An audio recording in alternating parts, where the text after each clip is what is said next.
Conferences and conventions related to environment. Okay, so we should first know what is it. This can be a 2-mark question. What are environmental conventions? So you should know this. What is it all about? So an international environmental convention is a legally binding agreement. Always remember, it is something legal. It is not that you come to a park, some other parties also, they will come to a park and then they will just have a verbal conversation. It is not like that. It is something legally operated, okay, legally done. Legally binding agreement negotiated among governments to take actions in concert to combat. Why is it done? What is the purpose? To combat or mitigate. Mitigate is to make less, okay? To make less or to lessen something, reduce. Mitigate a global environmental threat. Suppose there is a serious environmental threat all around the globe. So different parties agree to meet to combat this problem. Okay. Reaching agreement to take such actions among sovereign nations with diverse interest is no small feat. See, this sounds very small, but actually this is quite big. It is not so easy to do, but yes, we should aim at it. Fine.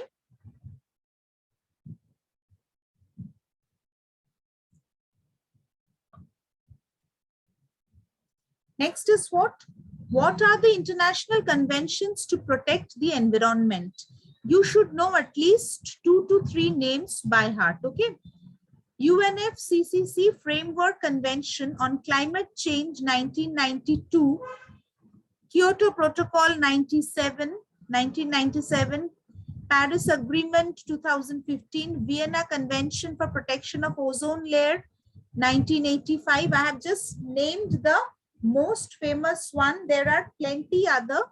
You will have to remember, if you are memorizing these names, please also memorize the year. Suppose Kyoto Protocol you are memorizing. When you are memorizing Kyoto Protocol, you will have to know also, you will also have to know the year in which Kyoto Protocol was undertaken, right?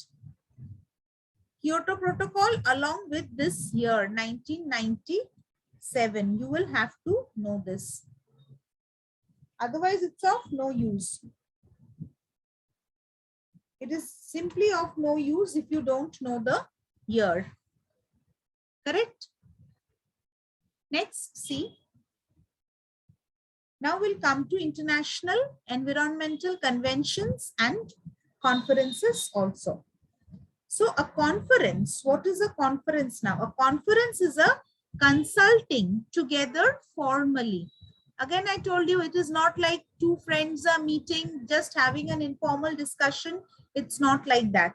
A conference is a consulting together formally.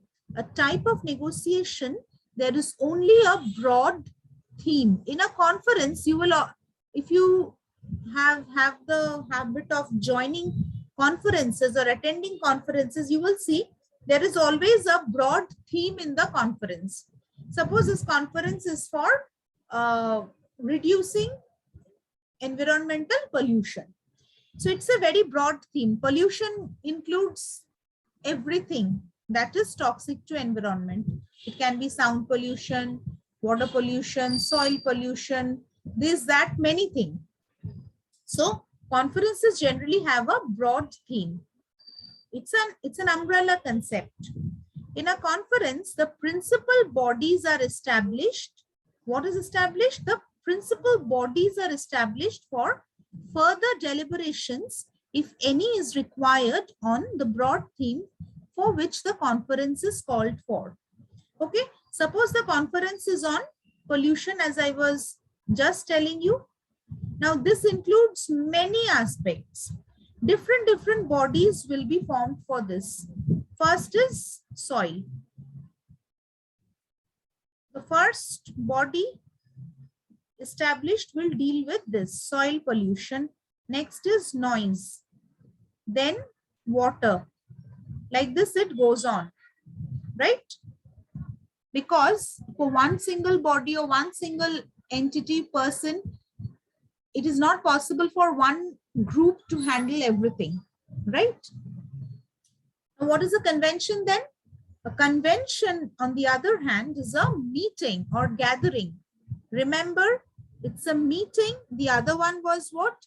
Consultation. It's a conference is a type of consultation where many people participate and they give their opinion, their views, okay, and it is discussed together formally. But what is a convention? It's a meeting or gathering to formulate or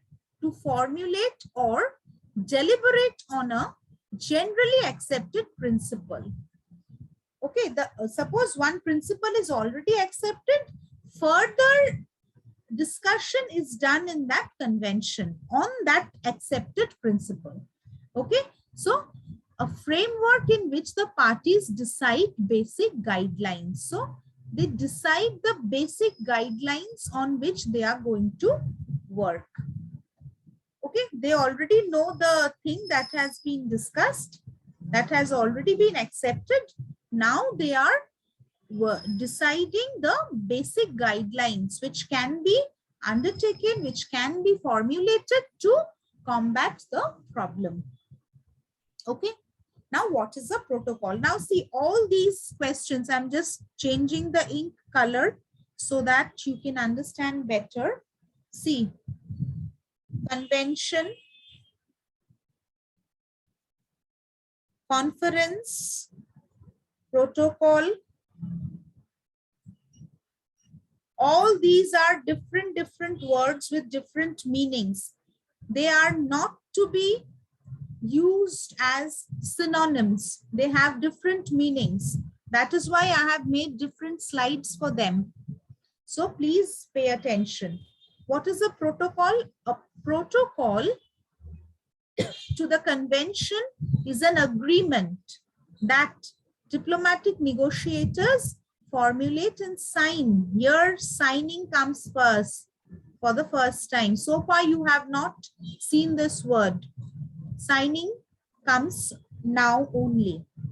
Sign as the basis for a final convention where the parties set specific aims or legal obligations. Okay. Usually, when a major provision is to be incorporated on regulations or conventions, a protocol is called among the countries who are signatory of the original convention when it was signed and approved. Okay. See how beautiful the earth looks. We are the ones who are destroying it. So we will have to learn few of them: international declarations, protocols, etc. in relation to the environment. These are only few: Basel Convention, Nairobi Declaration, Kyoto Protocol, Rio Declaration, Vienna Convention. There are plenty. I have just named a few of them, right? So let's start with the most famous one. Okay, let's start with Stockholm Conference. Stockholm Conference was, let me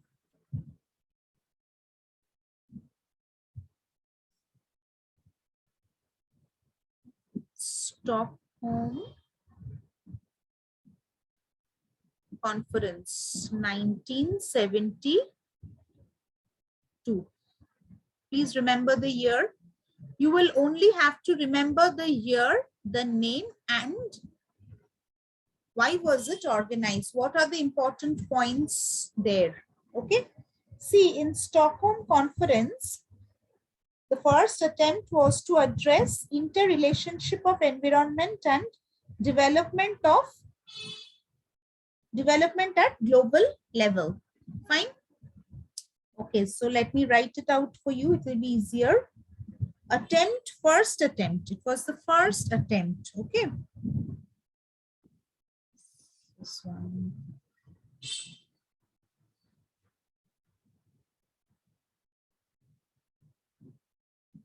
Right. First, please note this down. Attempt to address interrelationships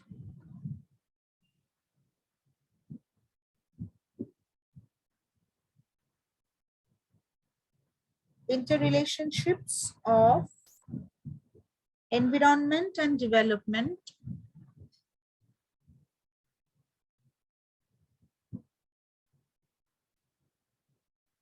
environment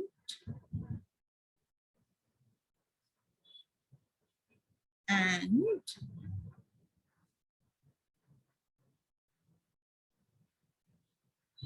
development at global level.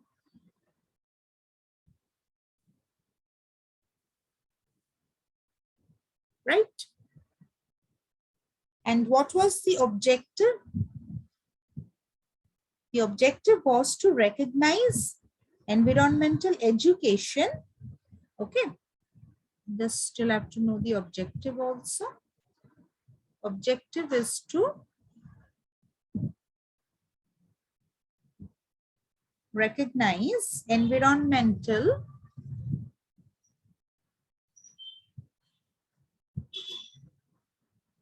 education as a potential tool,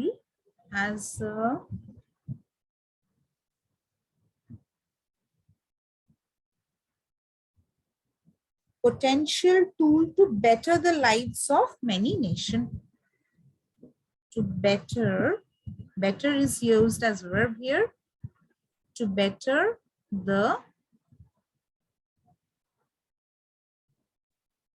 lives of many nations.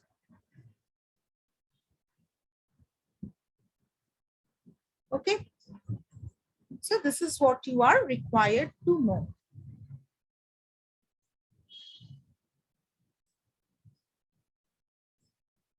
So the basic principles of this was, so one was objective. The next you need to know is the principle. Okay, what are the principles here? Natural resources and wildlife. At least two principles you will have to know. Natural resources and wildlife must be safeguarded. Must be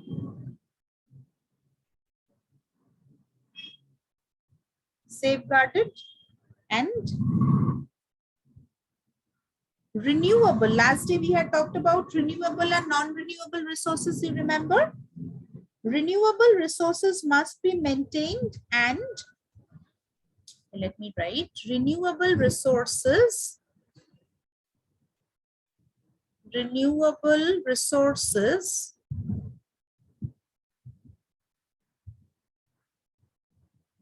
must be maintained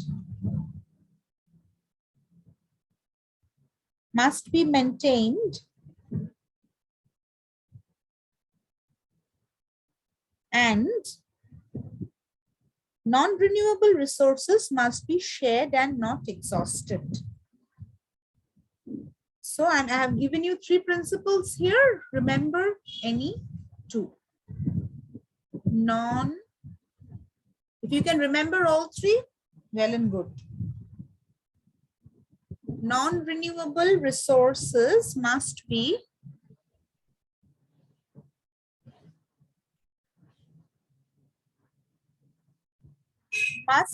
shared and not exhausted. Shared and not exhausted. All right. So this is what the principle says. Clear? Next, what do we have? We have the Vienna Convention. I'm only bringing up the most important ones.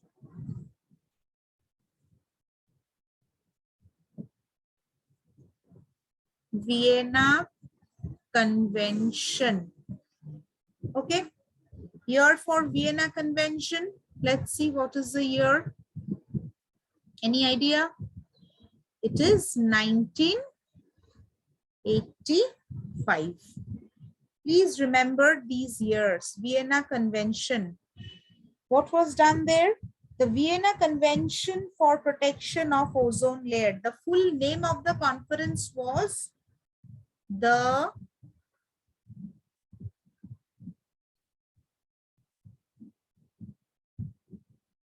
Vienna Convention for the Protection of Ozone Layer. Okay, this is the full name. Okay, the objective was to promote cooperation by systematic observation, research, and information exchange on the effects of human activities on ozone layer. As I had talked in our pollution lecture, over there, what did we say?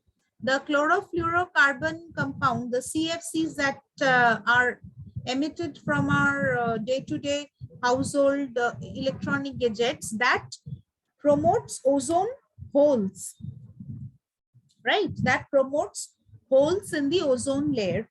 Now, this convention was brought to effect. So, this convention was brought to effect to minimize those things. To minimize our activities that proves to be detrimental for these for this ozone layer.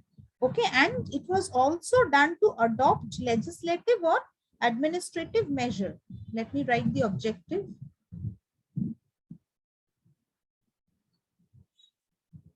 To adopt legislative,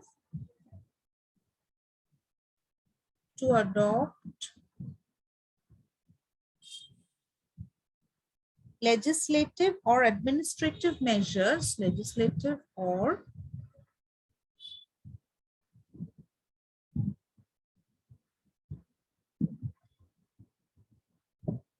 administrative measures against activities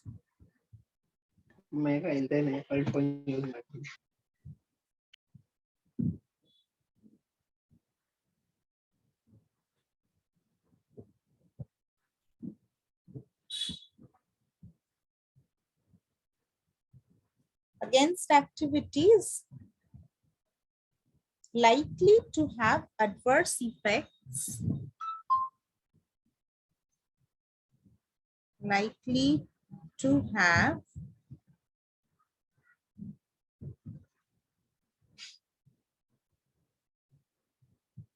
adverse effects on the ozone layer.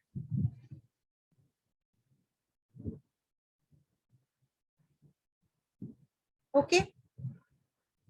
Next, what do we need to know? We need to, the basic principle is also to protect the ozone layer. So you don't need to know the principle separately here.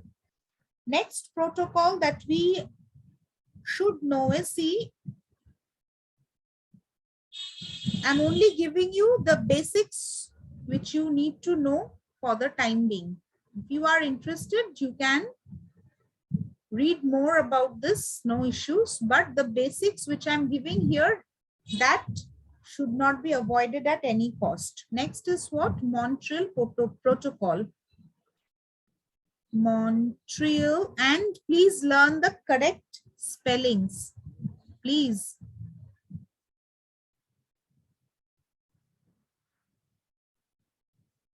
Montreal Protocol 1987. Okay. This is also very much related to ozone layer depletion. Okay. Its basic aim was total elimination. Its basic aim was total elimination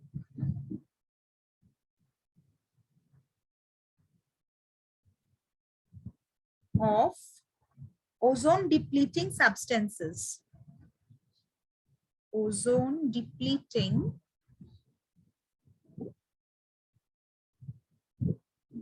substances. Okay.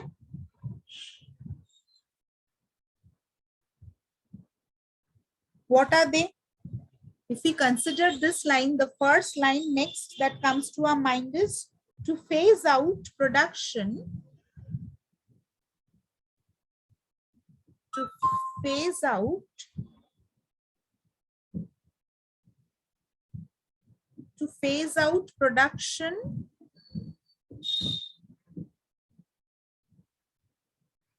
and consumption of CFCs, that is chlorofluorocarbon compounds. Production and consumption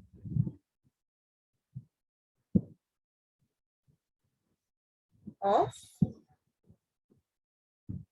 CFCs, chlorofluorocarbon substances or compounds. Okay. Next, what can we say about this? Ban on trade. Ban on trade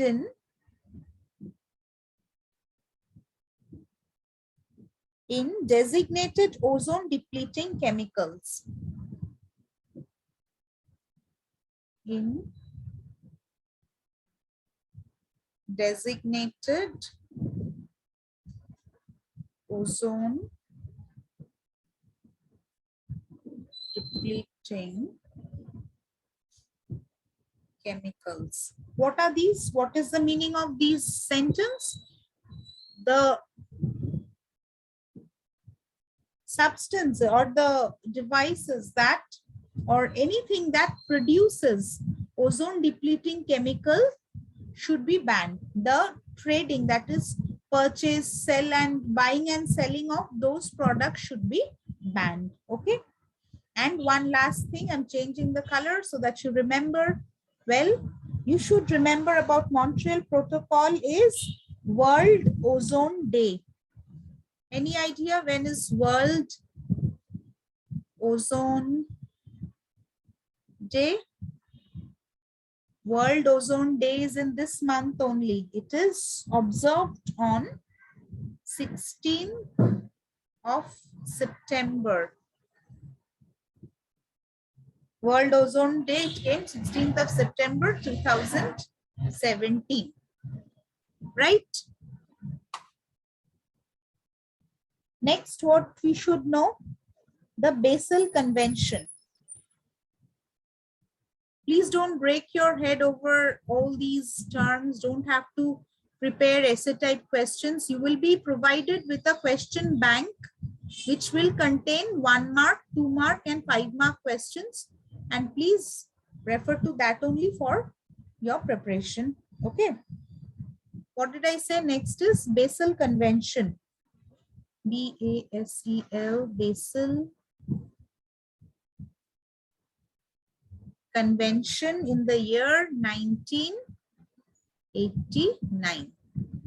Okay, this is Basel Convention. The full name of this convention is the Basel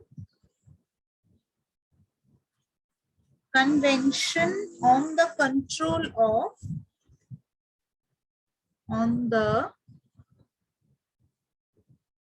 control of transboundary movements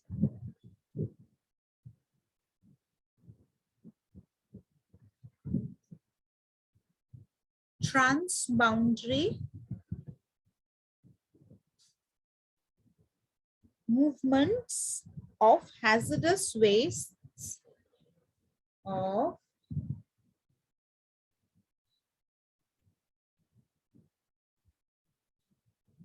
hazardous wastes and their disposal. And their disposal. Okay.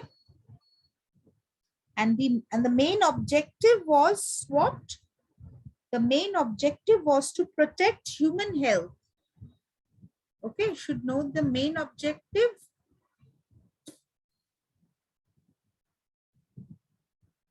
To protect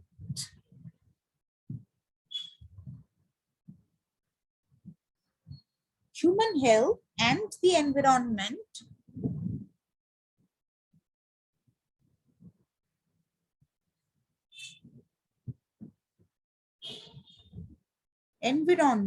against the adverse effect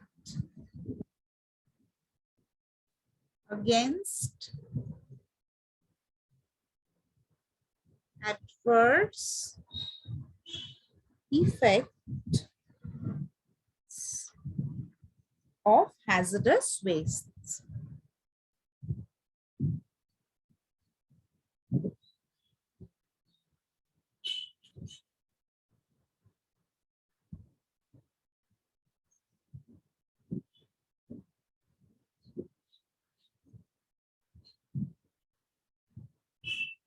Okay.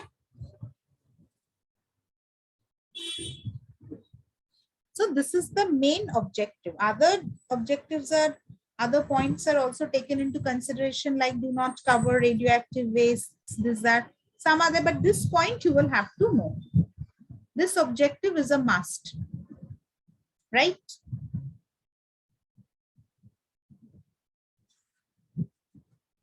Other than all these things, I hope you all have heard about Earth Summit or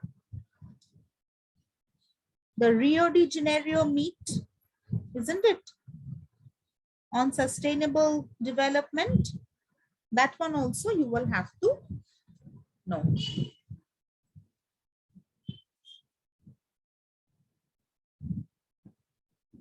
So these treaties, conventions, protocol, conferences, all these things are very, very important in order to protect our environment and from examination point of view also.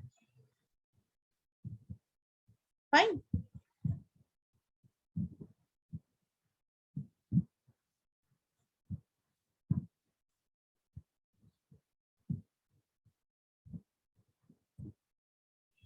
The UNCED Rio de Janeiro, it's in Brazil, okay? Rio de Janeiro,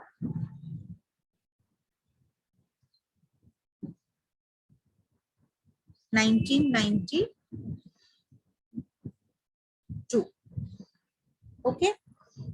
International, here what happened, see.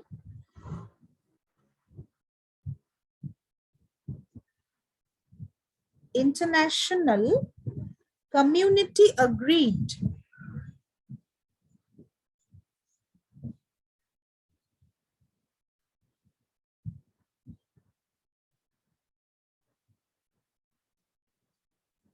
on a plan of action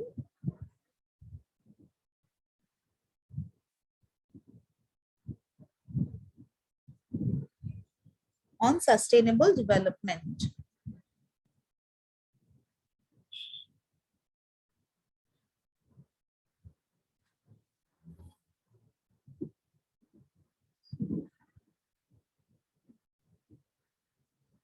On sustainable development, right? And this is the largest environmental conference. Please remember, this is the largest environmental conference. So if there is a 1-mark question, name the largest environmental conference, you will name this with 172 parties. Please remember this. Don't forget. And the message of this summit, that is Earth Summit, was what? Message of the summit was nothing less. Wait, this is also important. Message was what? Nothing less than a transformation. Nothing less than a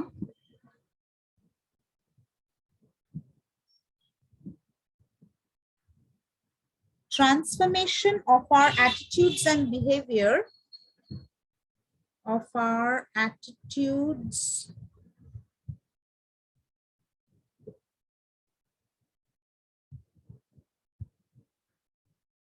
and behavior would bring about the necessary changes.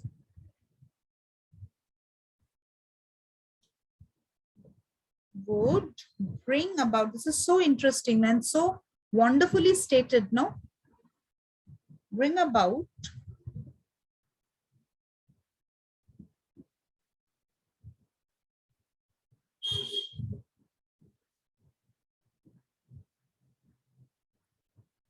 the necessary changes. This is really very well stated and very well presented. It is all in our hand. If we feel we will change something, it will be changed. The various issues, that were addressed here are like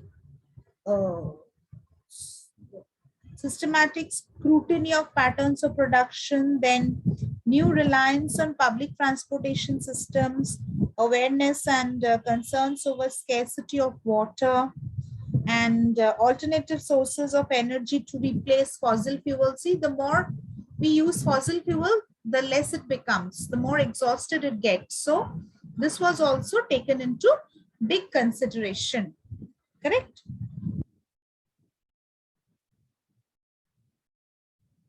So the basic principle of this summit was what? It's very simple.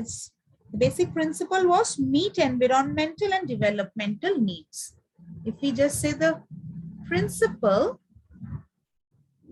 the basic principle was what? Meet environmental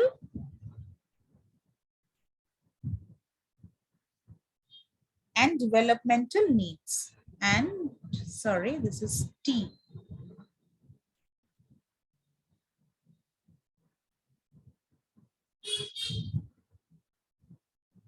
And developmental needs, correct? This is the basic principle here, right?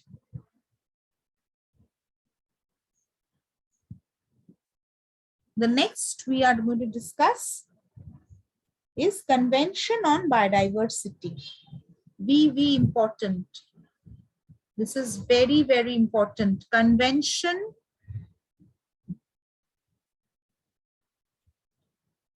on Biodiversity.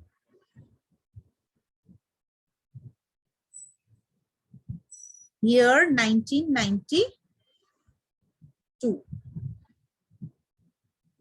Okay, this was done for what purpose? To develop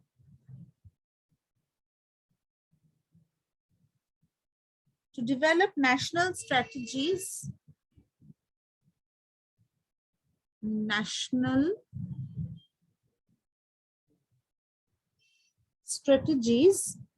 for conservation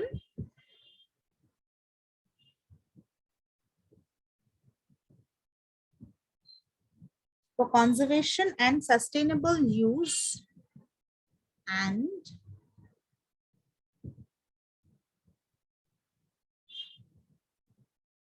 sustainable use of biological diversity.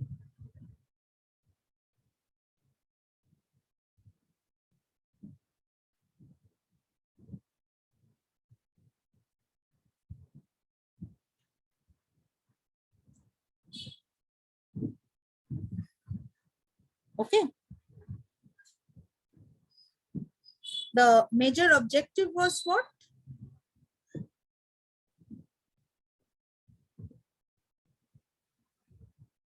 Conservation of biodiversity. That is the most important objective of this conservation of BD. BD is biodiversity. Okay. And also sustainable use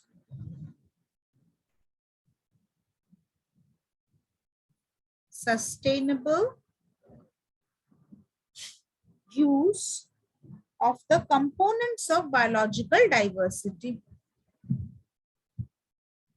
Use of the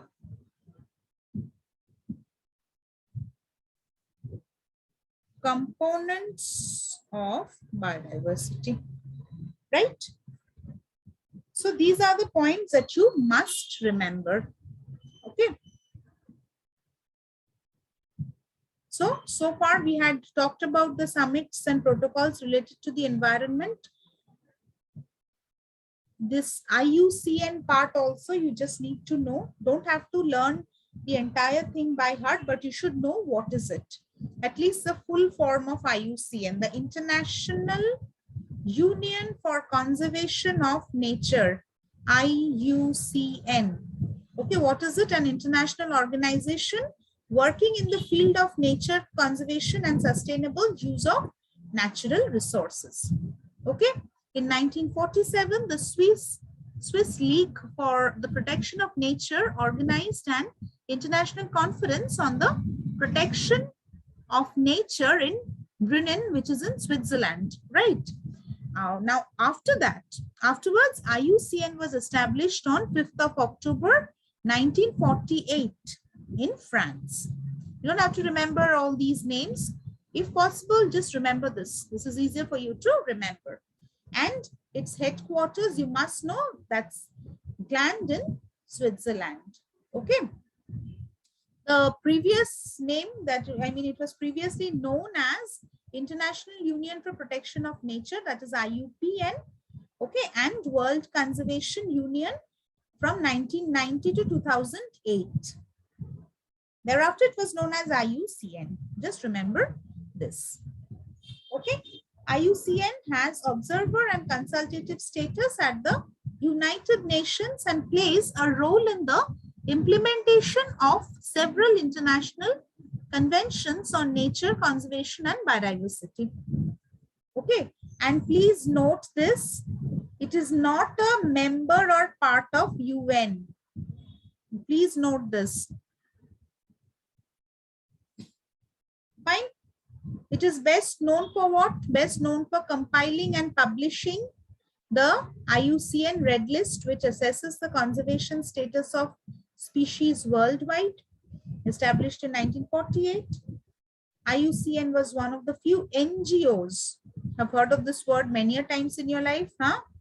NGOs formally involved in the preparation of United Nations Conference on Human Environment in Stockholm in the year 1972.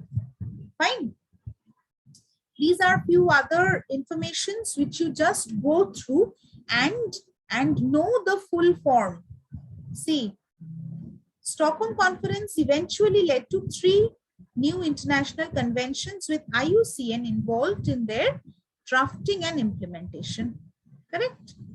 Next, you see, to establish a stable financial basis for its IUCN participated in setting up. So IUCN had set up WWF, that is World Wildlife Fund, and this has become terribly famous worldwide in really protecting and upgrading wildlife throughout the world. Okay, this is now called Worldwide Fund for Nature, WWF. So please know these full forms also.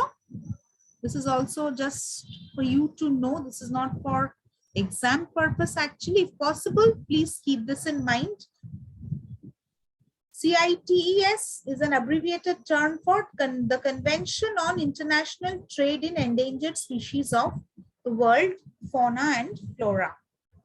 So these small little terms are there which you will have to remember. I'm not stretching the class like anything. This one is another important slide. Please pay attention. We are almost at the end of our discussion. This is very important. Please note Ramsar Convention. Okay. The Convention on Wetlands, called Ramsar Convention, is an intergovernmental treaty that provides the framework for national action and international cooperation for conservation and wise use, just not wild use like headless use, wise use of wetlands and their resources. Okay. See, the word Ramsar is an Iranian city. It's a city in Iran. From there it came into being. The convention was adopted in Iranian city of Ramsar in 1971 and came into force in the year 1975 after UNESCO. Have heard of this word many times, I suppose. Know the full form? United Nations Educational, Scientific and Cultural Organization. This is UNESCO. The convention's depository received the instruments of accession from the countries. Clear? The Ramsar Secretariat is based at the headquarters of the IUCN, which is Gland in Switzerland, we had just discussed. And please know this line also. World Wetland Day is celebrated on the 2nd of February. Okay. 2nd Feb. Please remember. The criteria for Ramsar also, you must know. This can come for a 5-mark question.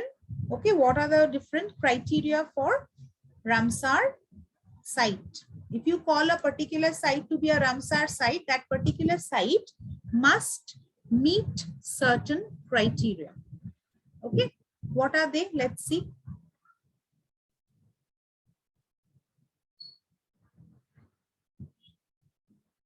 What are those points that is to be addressed? Criteria number 1. What is it? If the site is representative, rare or unique example of a natural or near natural wetland type found within the appropriate biogeographic region. Okay, the site has to be representative, rare or unique example of a natural or almost natural, near natural wetland type. It cannot be a barren dry land. Okay. Criteria 2 is what? Criteria number 2. If it supports vulnerable, endangered or critically endangered species or threatened ecological communities. Only and only if it supports vulnerable, endangered or critically endangered species or threatened ecological communities, then only you can say that this place qualifies to be a Ramsar site. Next is what? If it supports populations of plant and or animal species important for maintaining the biological diversity of a particular biogeographic region. This is very easy. Next is what?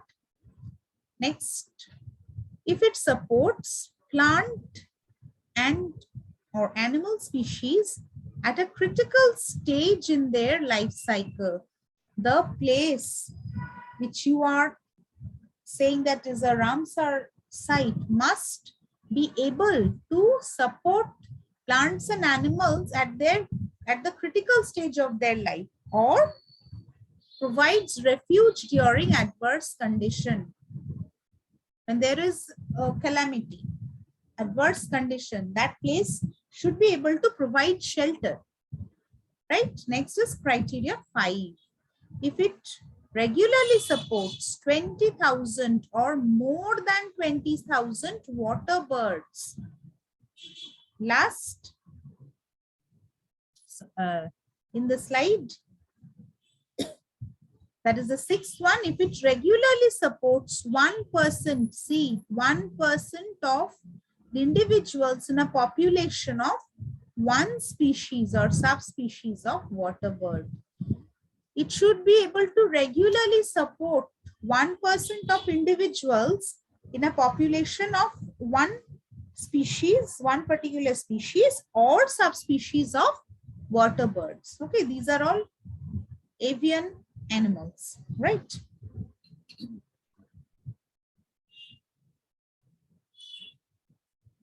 Seventh criterion is what? If it supports a significant proportion of indigenous fish. Indigenous, not exotic ones and all. Indigenous fish, subspecies, species or families, life history stages, species interactions, and or populations that are representative of wetland benefits and or values and thereby contributes to global biological diversity, right? Eighth point is what? If it is an important source of food for fishes, spawning, spawning means if it qualifies to act as a spawning ground, then only you can call it a Ramsar site. Spawning ground, nursery, and or migration path on which fish stocks either within the wetland or elsewhere depend. Okay. The last criterion is what? It is if it regularly supports 1% of individual in a population of one species or subspecies of wetland dependent non-avian animal species. Here we had talked about avian animal species. Here it is, see, non-avian animal species. Okay. These also just see it once, World Heritage Convention. I'm not discussing again. Just take a note of it. Convention of Migratory Species, that is the Bonn Convention. All these are there. Just go through it once and remember the names. This one is important. CMS COP13. Okay, remember India hosted the 13th Conference of Parties, COP, Conference of Parties of the Convention of Migratory Species of Wild Animals from 17th to 22nd February 2020 at Gandhinagar in Gujarat. So this is really very, very significant for all of us. Okay. The logo of this COP13 was key migratory species in India, Amur falcon and marine turtles. Okay, remember these two names? And it highlighted the importance of ecological connectivity. What did it do? It actually highlighted the importance of ecological connectivity. Okay, it also focused on the connectivity concept to be integrated into the new global biodiversity framework. Okay, very, very, very productive indeed.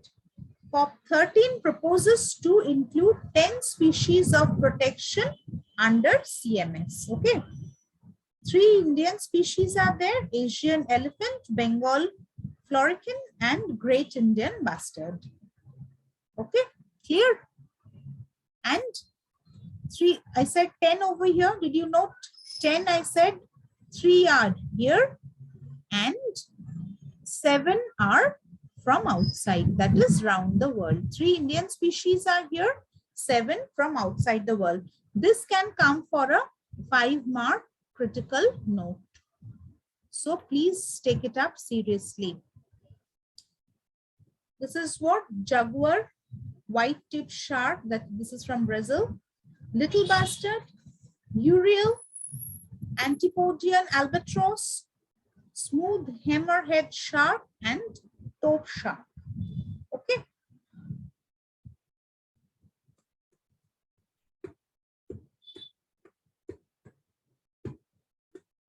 So this is how we come almost to the end of our lecture. Before I end, I would like to share 2 words with you. Please submit your work on time and keep looking into the study materials that I keep on sharing with you people. Okay. The more in touch you are, the better it is for you. You will not have to face a lot of stress at the end. When exam is almost knocking at the door, please don't start your preparations then. Please start revising, reading, studying, preparing, whatever you do well beforehand. Okay. Thank you so much for joining this lecture. Wishing you a happy developing education. Till then, goodbye.